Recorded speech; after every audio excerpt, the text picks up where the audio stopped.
Hi, this is the voice of Heidie Calero with another economic capsule on the Puerto Rico economy. Don't forget, those of you who want to receive notifications on new economic analysis, to subscribe and to follow us in YouTube under the voice of Heidie Calero. Today we are going to talk about the consequences of a new normative letter that the Puerto Rico Commissioner of Insurance has posted. And this is in line with the new law of condominiums, which went into effect August 16, 2020.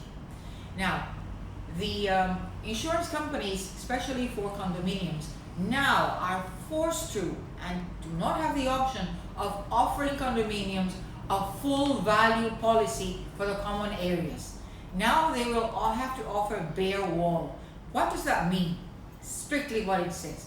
Bare wall will cover, as it says here, it will cover the structure, it will cover the windows, and it will cover the doors. But it will not cover certain things that were covered before in the interior of each unit, such as the paint, the stucco, the floor tiles, even the kitchen cabinets. That is not covered by a bare wall. Now, if you own and your unit is being financed, has a mortgage, your mortgager will look for you to ask you, it is compulsory, you will have to get an additional insurance, an individual insurance, a homeowner's HO6, that's the name of this new policy, that will cover then those exclusions, the ones that I mentioned before, the paint, the stucco, floor tiles, kitchen cabinets, and anything else that you want to cover in the interior of your unit will have to be covered by this type of policy that I indicated, HO6. Now, what are the consequences of the new change in policy, the new bare wall policy, as well as the requirement of HO6 for those mortgage units, and even though it's not compulsory, for those that are fully paid, it is desirable. Let's look at this exercise. There are no really good data on how many condominiums in Puerto Rico there are in Puerto Rico. The Association of Condominiums gave us a best guess, 3,000 condominiums in Puerto Rico. And as you can see in this table, the American Community Survey told us in 2019 that there were approximately 285,000 units which live in condominiums, be it 4 units, 5 units, 100 units, more than 50 units.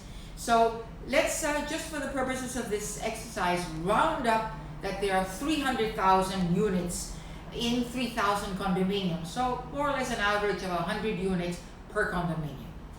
Let's also use the American Community Survey data that says that 60% of all housing units in Puerto Rico are fully paid. So that would tell us that only 40% have a mortgage. So of this 300,000, 180,000 are, say, fully paid.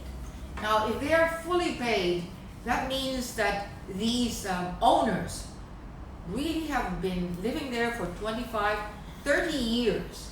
And they more than likely live on fixed income, Social Security or private pension. So that's an important item here in this exercise. Now, suppose further that 10% of these 180,000 which are fully paid do not take an HO6 policy. So that means that there are about 18,000. They refuse to pay an average of $700 to $800 per policy of HO6. Suppose then that only 10%, so that's 18,000 out of this $180,000. And suppose further, for the purpose of this exercise, that there is an incidence in your unit, like 5% of these units suffer a fire in the kitchen, which could occur. Well, if that is so, it would impact 900 units. Now, the reconstruction cost of a fire in the kitchen is more or less at today's prices between $20,000 to $30,000 per unit. If you live on fixed income, Social Security or private pension, what do you think your options are? Either you disperse the $20,000 to $30,000 to fix your unit and the kitchen, or you might say, well, to hell with it. I'm going to sell the unit as is. And there are always some people out there who will offer you a very, very low price, but you're desperate. You want to get rid of that unit because you want to live in another unit where your kitchen is livable. So you'll probably sell your unit. What happens immediately? You automatically are reducing the price of the rest of the units in that condominium. So in the end, the property values of these units in these different condominiums, and already property values in Puerto Rico have been going down since the pandemic and since Hurricane Maria, 30 to 50,000. So an addition now to a further reduction in property values. Those are the consequences. You will have to pay more in terms of your if your unit is mortgaged, more in terms of an HO6 policy, a homeowner's package, and if you do not choose to have that, then probably you will, and you face an incident, you will probably reduce not only the property value of your unit, but of all the surrounding units in condominiums. That really, you have to ask yourselves, for whom does this government work? Is it for the people of Puerto Rico? Is it for the clients of insurance companies? Or is it for the insurance companies that made a hell of a lot of money before Hurricane Maria? It's a good question to answer. Next capsule.